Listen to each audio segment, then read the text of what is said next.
welcome to another day on Signature TV. The Labour Party is looking to have its next meeting. I mean, the Supreme Court, I don't think it even did them any good because it became worse. Before the Supreme Court's judgment, I mean, we had some peace, but as soon as the Supreme Court judgment came, it does look like the sleeping dog, was awoken, So I'm just wondering what you think about this latest development. Abuja is saying that Peter Obi and Alex Oti doesn't have the right to call next meeting. He only has the right to call a next meeting, and now that next meeting would happen in Abuja, at the headquarters of Labour Party. Well, I don't know. There's still confusion. I heard one time that no court has a right to step into a party. That's what the Supreme Court said. It said if the party has decided on who leads, I mean, we have nothing to say about what you have. So you go back and decide what you want to decide. So for LP now, who is leading and who is not leading? Well, they had crisis. Yes. They went to court and they were like pushed back to go continue your crisis. But I know in the last that our on cases have been determined by court about intra-party crisis. But in LPO, they were asked to go back, go settle yourself. And so what you are seeing here is a court-induced. Now it means that you go home, now they say, we are having issues, we went to court to settle.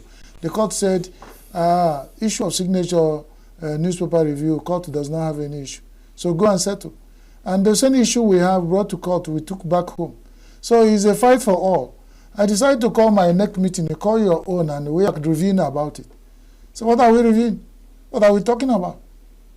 This one, Abuja, is making noise now. We let him go to court.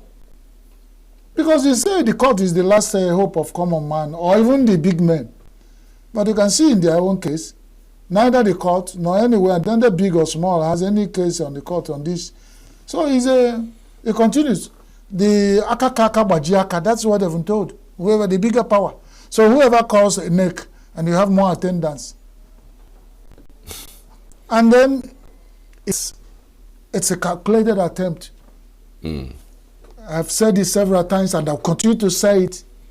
For whoever has paid them to destabilize Labour Party, it's a very powerful political strategy. Because the only powerful force that is actually coming up to challenge anything, you know that this Abuja that is going to court, you ask yourself, where was he? Where was Labour Party? Well, we know about Labour Party before somebody brought influence there. And you're now struggling for what? You forgot all the influence that were brought, which you tried to protect. You are struggling for space. And if you actually push these people out with them, they go back with the property they came with. And the Labour Party remains. I actually think that Oti, Obi and all that are wasting their time still struggling for. But and not although you know what it means. The same force. My father told me, if you see somebody who has not married, what is holding the man who has married first wife for not marrying second one? It's the same force that is stopping the man who has never even married at all. So the same force in Nigeria, whether it's political or whatever, that is disorganizing Labour Party, is also what may be making the people who feel dissatisfied in Labour Party not to look another way. There is fire on the mountain, and this fire is fire of destabilization. Anywhere people are gathered, and they are going to carry force that will make the sitting party or the ruling party to feel palpitated. It will be destabilized. Whether it's true or false is my opinion. And that's what I feel. Labour Party is in trouble. PDP is in trouble. Even the formation of coalition is done in the newspaper. No active movement that has happened to find it. So you find out that you don't blame neither the barber nor the clipper.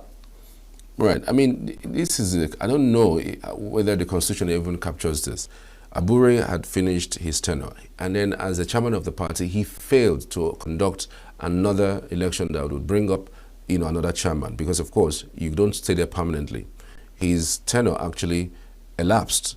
And so he failed to organize an election, whether he wants to present himself to elect or not, but there was no activity of that nature. And then Peter Obi and Alex Otti did a NEC meeting that brought the caretaker chairman of Nenadi Usman. And now he went to court. Appeal court now ruled for him. And then Nenadi now went. People keep saying the court to rule for him. That's what that interpretation of that judgment, it's really very dicey. And then that's why when you are starting this, you say court step into it, it got worse. That interpretation of that judgment, or whatever pronouncement the court made, is there are a lot of suspect about it. Because the original copy of that judgment, people are posting, and even the court recording of that, is not sounding as if anything to give any power to Abure. The only thing that is there, go back, settle yourselves. And that's what they are trying to settle. Then you ask yourself, what is Abure, or is he Aburi, or whatever his name is, looking for? What? What is more important to Labour Party? Is the Labour Party more important to Abure, or his self-ego and self-determination and ambition? In a critical moment like this, they are still going to court, calling different. That's why I'm telling you, it's orchestrated. There are certain things you do, whether you meant it or not. You start meaning something, and you know what is meaning that somebody has actually playing the drum that Abure is dancing. Make sure that Labour Party, neither Labour Party nor Abure rested, because it's Okokobere and Gige. They just kept Labour Party on the restless run and all this shake until the day is done. And that's what we see manifesting. But it's unfortunate that Mmadi Adekono Akolia, when I say that no, this person is a fool, the person start acting like a foolish. That is the worst that can happen to them. Prove whoever the critics wrong in all situations. But in this case, I am not sure. Let's move on. Why should I waste time? If they are calling different NEC meetings. I told you of a wedding I attended. Some age grade came and said the husband and wife, they need to give them gift. They carry the gift after they visited and they look at the husband. The leader of the age grade need to give some remarks. He said every time we attend the age grade member's wedding, we keep telling them, go husband and wife, go live in peace, do this. He said, in your own case today, husband, if you get home, go and buy machete. Wife, if you go home, go and buy pistol. This is one they used to pound thing, before they misunderstood me. Now when you go home, husband, use the machete, cut your wife's head, throw it. Or if it's a wife, use the mortar you used to pound the mortar. Use it to break your husband's head. So what do you people bring us here? We are celebrating and we come here and start telling you, did you tell us where you met? When it was good, Labour Party was enjoying all the accolades of obedience. Now, somebody is sitting down struggling for position of chairman and we are wasting time. It is good it is very obvious they want to destabilize. So why are you working on wasting your time on a dead horse, flogging a dead horse? For the dead horse to do what? Let them fulfill the righteousness at the book of their critics. One time, Labour Party came very close to hitting it and they crashed. That's how the history was. Because Labour Party was nowhere until obedience. And I keep saying that. Let them prove everybody wrong. Now, what can they sacrifice something for the people who brought this honor to them? And they work on it. Leave matter, Charles. All right. Governors block council chairmen from opening CBN account. And this is what we're talking in Nigeria. CBN allowed them. Is the governors... I thought the governor of Central Bank, one time they were making, whether it's joke or current affairs, that if you have 37 governors of 36 states, the governor of Central Bank is one of them. Why do you have governor? So when is other governors, then something is wrong because why should the governors block local government from opening accounts in CBN? Where is the federal government that's actually pushing for local government autonomy? Who owns CBN? And who has the oversight function on the governors? We have so many places we the Tinubu should give state of emergency. And each morning we see one.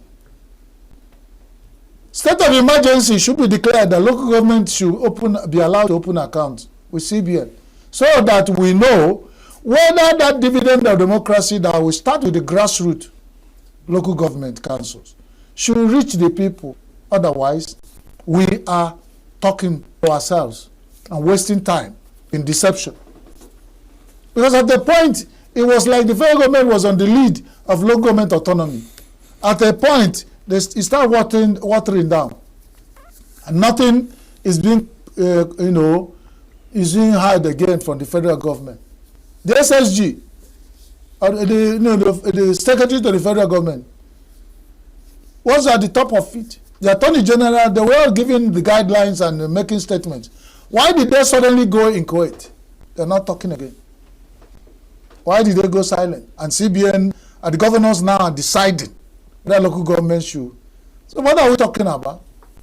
When they decide who sit at the local government chairman, because the winner sitting party in the states wins it all, they still go up to Abuja, decide whether they open an account. I block them from opening independent account just to be able to control. I won't stop saying that the governors are greedy when it comes to local government. And their greediness is something that's happening in Nigeria. Self-interest overrules and the COP making unnecessary statements, contradicting themselves. You want to collect all the money to go to state capitals and start planting flowers and painting all the pavements to show you are working. Everywhere the state capitals, signboards are bound. When the governor is working, what happened to the exterior, the local government area? Do we see signboards that these governors are working there? Why wouldn't they allow the local government? Why can't they allow them to breathe? And this silence of the federal government, when they began to speak on it and they suddenly went quiet, it's not, the federal government is almost becoming suspect of this. Like we said, if you don't want the federal local government autonomy, why send them on wild goose chase? We could have remained on status quo ante, and we continue the way we are going. Why brought to a point and people were shouting, this is a good move, you suddenly went asleep? That's a good point, really. I mean, the federal government is shocking that they are quiet about this development. Then the youth defy police warning, stage protests in Lagos, Abuja, Rivers, Ibadan, and others. And they said they want to take it back movement. Take it back movement. Until now, I never know it was a movement, but then it was this movement that they started. You know that the legendary tortoise said it was obvious. It's obvious to him that the wife is actually bigger than him. And when they stage a fight, the wife will win. But he said, he get to a point to prove that he's the man of the house. When he engages his wife in a fight, he will just scratch the surface. He will just scatter the ground and show so that when people come, they say he will show that actually he has made effort. The effort of the Take It Back movement is a good effort. Instead of all talking and no effort, they have made effort. The police might come out, defy them, put tear gas, catch some, do this. But actually, it shows sign that people are beginning to come out and say, for once, we are not happy about certain things. And then these fears and the pronouncement will not put end to what we are not feeling that is bad and that is pressing on us. That is what the Take Back movement has done. And on that level, even if it is only this, they have scratched the surface, and some people knew that they promised the federal government they would protest, and they had their plans and their demands, and they still protested despite heavy security presence. And then they would have scratched the ground, and the world will know that they tried their best to, but then whatever happened, whatever is more than them, subsume them, their power. Naira under pressure amid global tariff. And I said, for once, why will Naira? Why are we always looking for excuse? Global tariff. Which tariff? I thought it was only America that's coming. Tariff war. tariff war, naira only. I mean, It we've will slapped only for- oka, it's like my 14%. people will say, if you don't have 10 in the house, if 10 enter, it will go. That is the issue of Nigeria. We don't even have anything to negotiate tariff with. People who have product that they're exporting, if you're bringing your own war, they'll face you, match you hand to hand. In this way, we are crying because we are only importing and importing and I told you certain things that are shameful we import.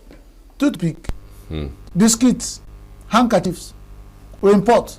We import detergent and soap. So when we import all those things, and then we go to hardware, we import everything. What is left for us is to even import wives. We import girlfriends. There's nothing we don't import. So when we are importing countries, the global tariff will be worse on us, and it's going to be heavy, because every country that has something to negotiate on the global tariff war is putting their best hand up. What do we have to put up? We hear talking, and we go at the Senate discussing Natasha recall. There is a problem. Interesting development. FG to review budget parameters. That's a blueprint. Sustain oil mineral production volumes. Well, every time, head of tail, oil, gas. And they say making the volume up. I'm going to say the last time, I said the substantial minister of oil and gas in Nigeria, petroleum, that's our dear president, Bola Ahmed Tinubu, Jagaban, has encouraged all the oil companies to say produce more, and encourage them to NNPCL to say bring more volume. And I said more volume is not the issue. We have more volume. It's just to block the leakage. Because if we block the leakage and it up to what we are declaring as legit, that we are already meeting the volume that we need to compete in the oil market. But then the same thing, we are having squirrels in our bags of seed, and we went to plant seeds, and it's not good for us. Federal government raised fear over 4% drop. So here a contradiction from the nation. There they said we are afraid of the global tariff war. Here government is raising a fear. I already details to know why we should not be afraid. Well, God help us, and God help Nigeria. Then the protest is high on the everywhere. What else can we say? Amnesty International demands probe into police assault as protesters want Cybercrime Act repealed. That's on the Guardian, because beyond that, everything is about bandits kill 4, abduct 45 in Katsina local council. I wonder with all this in Katsina, Zamfara, and whether people still remain there. And the people they are mutating, because every day, with this and numbers counting, nobody bothers about the numbers, and I still wonder. Then the Zamfara, Katsina, and those angles, the southwest, the northeast, they must have large number of people, because what bandit has done to the population, and the people, with the numbers in IDP camps, so it is taken over by, it is really, really, really a serious issue. God bless us as we continue to trudge on in Nigeria, trying to find a way to stay in Nigeria as resilient people that we are always. Thank you much, Chris Maduka, for your insights on the headlines on our daily this morning.